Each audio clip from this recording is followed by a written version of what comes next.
2026 학년도 편입 준비하는 친구들이 이제 공부 이미 시작한 친구들도 많고 이제 막 시작하려고 이것저것 정보를 좀 취하고 있는 친구들도 있을 건데, 공부를 할 때 아직 초반이잖아. 이 초반에 요거 조심해야겠다 싶은 거 5가지를 좀 이야기를 해주려고 해요. 우선 첫 번째, 처음에 선택을 잘 해야 될 것 같아. 처음 선택을. 물론 뭐 이제 막 이론 수업을 들어간 거, 기초 이론 수업을 듣고 아니면 뭐 처음 이제 공부를 시작했을 때 인강으로 할지 형강으로 할지 라든지 어느 선생님 수업을 들을지 라든지 어떻게 공부를 시작해야 될지 등등을 이제 처음에 딱 선택한 게 우선 정답이 아닐 수도 있거든. 그래서 많이 좀 찾아봐. 해보다가 나는 이거보다는 이 방향이 좋겠다 라든지 이 선생님보다는 이 선생님이 좀 더 나한테 잘 맞는다 라면 아직은 안 늦었으니까 빨리 좋은 선택으로 바꿔서 적어도 3월달부터는 한번 쫙 가야 돼. 한참 이론 수업 듣다가 막판에 이건 좀 아닌 것 같아, 바꿔야지. 그때는 좀 늦을 때가 많거든. 그래서 초반에 좀 선택을 좀 잘했으면 좋겠다 라는 이야기를 좀 하고 싶어. 그러니까 기초 이론 수업은 뭐 어떻게 시작하던, 근데 그 다음 전체 이론 과정이라든지 기출문제 풀이라든지 그 다음 문풀 내용들은 나한테 잘 맞는 선생님을 선택해야 되지 않을까. 그리고 그 강의 내용이나 선생님이 이제 이야기하는 나한테 잘 맞는지에 대한 그 공부 방식이나 등등을 보는 것도 좋은데, 전체 커리가 탄탄한지, 충분히 많은 내용을 담고 있는지, 요 커리를 쭉 밟아가면 내가 충분히 합격할 수 있겠다라는 확신이 드는 커리큘럼인지, 그런 거 좀 봐야 될 것 같아. 특히 화학 같은 경우는 뭐 생물도 마찬가지고 다른 과목도 좀 비슷하겠지만 문제를 진짜 많이 풀어봐야 되거든. 충분한 문제량을 갖추고 있는지, 그 문제의 내용이 탄탄하고 여러 형태의 모의고사라든지 아니면 그 해설지라든지 그런 걸 다 다루고 있는지. 물론 이제 나는 충분히 자신 있기 때문에 이렇게 이야기할 수 있는 거야. 매년 커리큘럼에 업그레이드가 또 있을 거라 올해는 작년에 비해서 더 다양한, 더 좀 꼼꼼하게 갖춰진 그런 이제 문제를 좀 준비하고 있거든. 그래서 한번 이것저것 다 비교해보고, 다 들어보고, 커리큘럼 보고, 컨텐츠 보고, 이거는 믿고 쫓아가면 합격할 수 있겠다 라는 확신이 들면 그 선생님 강의를 끝까지 밟아가는 게 좋아. 가끔 뭐 이론은 여기서 들었다가 뭐 문제풀이는 또 여기서 들었다가 왔다 갔다 하는 친구들도 있는데, 그것도 굉장히 위험해. 그러니까 그 한 선생님의 이론과 그 한 선생님의 어떤 풀이법을 그대로 쫓아가면서 밟아가는 게 좋거든. 그래서 너무 또 이것저것 왔다 갔다 하는 것보다는 쭉 가는 게 좋다라는 거고, 또 하나, 우선 시작은 했는데 계획 없이 그냥 막 덤벼드는 애들 있어. 나 무계획. 이게 어떻게 되겠지? 그런 식으로 할 만한 공부는 아니야. 이게 뭐 1년이라는 시간이 좀 길어 보이기도 한데, 큰 시험을 앞두고 1년이라는 시간은 굉장히 짧아. 순식간이야. 어느 순간 5월 되고 어느 순간 8월 되고 어느 순간 끝나. 금방이거든. 그래서 어느 시점에서는 내가 어느 정도의 실력이 갖춰져야 되고, 어느 시점에서는 이 정도는 할 수 있어야 되고, 그걸 어느 정도의 계획을 계속 잡고 가야 돼. 그래서 이제 나 같은 경우도 1년 후에 있을 본시험 잘 보기 위해서 열심히 해보자 이런 식으로 얘기 안 해.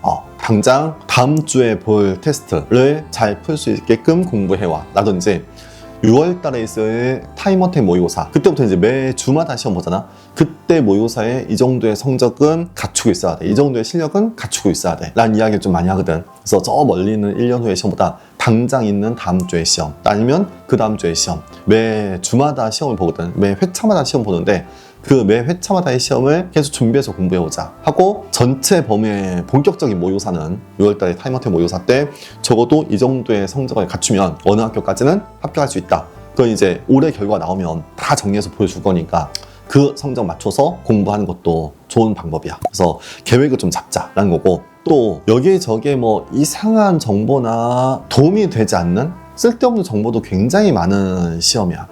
워낙 이제 여러 학교가 다양한 시험을 보다 보니까 이런저런 정보를 좀 취하려고 많이 이제 찾아다니는데, 찾아다니다 보면 필요 없는 정보들, 또 잘못된 정보들이 굉장히 많거든. 그런 거에 너무 기웃기웃할 필요는 없을 것 같아. 내가 보기에는 한 막판에 한 11월 달쯤부터는 뭐 예전에 나왔던 학교들에 대한 어떤 여러 가지 뭐 1차, 2차에 대한 입시 전형들 이라든지, 아니면 9월 달에 있을 뭐 자퇴생 인원하고 올해 이제 티오가 어느 정도 될지 그런 정보들을 뭐 찾아다닌다든지, 아니면 1차 커트라인 정도, 근데 이런 것도 내가 다 알려줄 거야.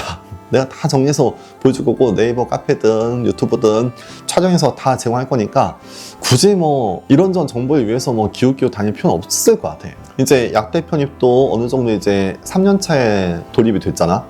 약간 전형화 되고 하고 있어. 첫 해는 너무 이제 궁금한 게 많았고 두 번째도 조금 이제 정보가 부족했는데 이제 세 번째니까 어느 정도 이제 정리가 되고 있거든. 그래서 앞으로 어떻게 공부해야 되겠고 어떻게 하면 합격을 하고 이런 거는 이제 어느 정도 됐어. 굳이 뭐 이런저런 정보를 찾아다닐 필요는 없지 않을까. 왜냐면 쓸데없는 정보를 찾아보면 그 약간 뭐라 해야 될까, 그런 뭐 단톡방이든 카페든 그런 데서 뭐 외로움을 달랜다고 해야 될까.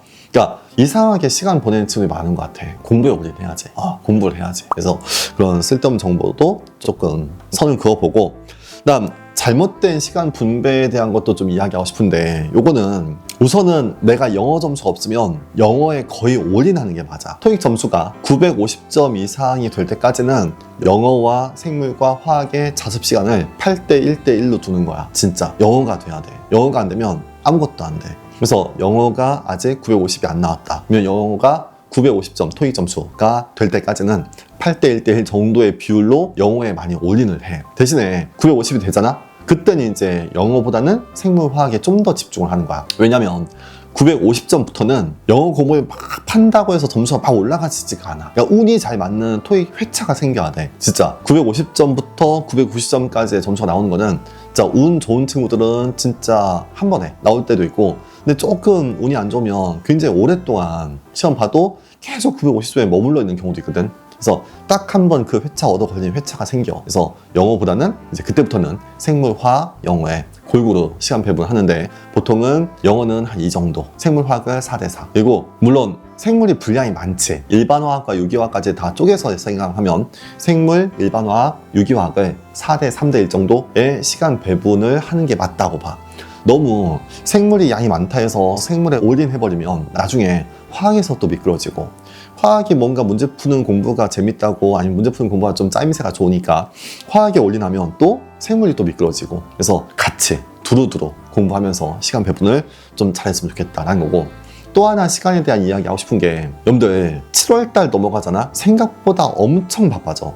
자, 상상을 뛰어넘을 정도로 공부 시간도 부족하고 잠잘 시간도 부족하고 해야 될 게 굉장히 많아질 거야. 무슨 얘기냐면, 뭔가 지금 내가 스펙이 없고 봉사활동 같은 것도 해야 된다고 하는데 이건 또 뭐지? 어떻게 해야 되지? 그런 생각이 들면 지금 빨리 시작해야 돼. 결국에 나중에 12월 달쯤 가서 자기소개서를 쓰고 시험 본 이후에 1차 통과하면 또 이제 자기소개서를 제출할 때 많은 대학교의 질문 중에 하나가 내가 편입을 위해서 기울인 노력이 뭐냐라는 거 물어봐. 보통 거기에 뭐 있어? 연구활동 아니면은 어떤 논문. 그래서 내가 어떤 형태의 연구활동이 있고, 의학에 관련된 거, 아니면 어떤 형태의 논문이 있는지, 이걸 주로 쓰는데, 근데 대부분의 이제 지금 재학생들은 이런 게 없잖아. 지금 2학년 친구들, 아니면 휴학한 친구들은 뭐 논문을 쓰기로 했어, 뭐 연구활동이 있기를 해. 이런 걸 할 기회가 없었잖아. 그럼 이제 거기다 뭘 쓰는 거야? 봉사활동 쓰는 거야. 아니면 이런저런 뭐 책을 읽어봤다든지, 이런저런 뭐 강의 같은 걸 찾아봤다든지, 유튜브로 강의 찾아봐도 괜찮아. 그런 것들을 쭉 써야 되는데, 이거를 9월달 이후에 이걸 막 만든다? 안 돼. 그때는 온전히 생물화학 공부에 올인을 해야 되잖아. 그러니까 봉사활동을 할 거면 지금 빨리 만들어야 돼. 또 봉사활동은 하나를 너무 길게 할 필요가 없어. 그러니까 진짜 맥스 한 50시간 정도? 너무 길게 하지 말고 그 50시간 정도 한 2개, 아니면 한 40시간 정도 한 3개 정도? 좀 다양한 봉사활동을 하는 게 차라리 나. 하나를 길게 하지 말고 여러 가지를 다양하게 하고, 또 큰 병원에서 키오스크 안내해 주는 것 정도보다는 요양원이나 뭔가 좀 환자를 직접 마주칠 수 있는 그런 게 괜찮고, 약대 편입을 노린다면 제약실이라든지 약무국이라든지 큰 약국은 봉사활동자를 모으기도 하거든. 그런 걸 찾아봐. 그런 걸 좀 해야 된다 라는 거고, 의대 편입을 지원하고 싶은 친구들은 어떤 스펙을 쌓아야 될까? 이거는 나중에 나한테 따로 찾아와서 물어봤으면 좋겠어. 연구 실적이 있어야 돼. 인턴 생활이 있어야 돼. 이거 어떻게 구해야 되지? 라는 게 궁금하면 나중에 시간 내서 상담 신청하고 개별적으로 와봐야 돼. 이게 케이스마다 너무 달라서 따로 얘기해 줄 수 있을 것 같고, 또 마지막으로 편입이라는 거는 이런 오해가 좀 있더라고. 막판에 한 6개월 정도 바짝하면 성공할 수 있다? 그래서 뭐 한 학기 하고 한 여름방학 때쯤부터 한 7월 달쯤부터 그때 바짝하면 가능할 거야. 물론 7월 달에 바짝해서 성공한 케이스가 있기도 해. 있어. 하지만 굉장히 어려워. 진짜 힘들어. 7월 달에 시작하잖아? 대부분 진짜 3월 달에 시작할 걸 이 생각을 분명 하게 돼. 누구나. 왜냐면 공부할 게 너무 많은데 7월 달에 시작했을 때 이제 이것도 못하고 저것도 못하고 그러니까 유교학도 못하고 겨우겨우 요 정도 이해하고 이제 본시험 들어간 친구들 이 너무 많거든. 그래서 시작을 할 거면 늦어도 3월. 지금 시작하는 게 더 좋고. 그래서 그때는 시작해야 된다. 이제 이렇게 처음 시작하는 친구들은 요 몇 가지 주의사항이라고 할까? 그러니까 요 정도 마인드는 가지고 내가 한번 쭉 찾아보는 건 좋은데 어느 정도의 선택을 했으면 요 내용들 잘 생각해서 처음 시작을 진짜 올바른 방향으로 잘 선택했으면 좋겠다.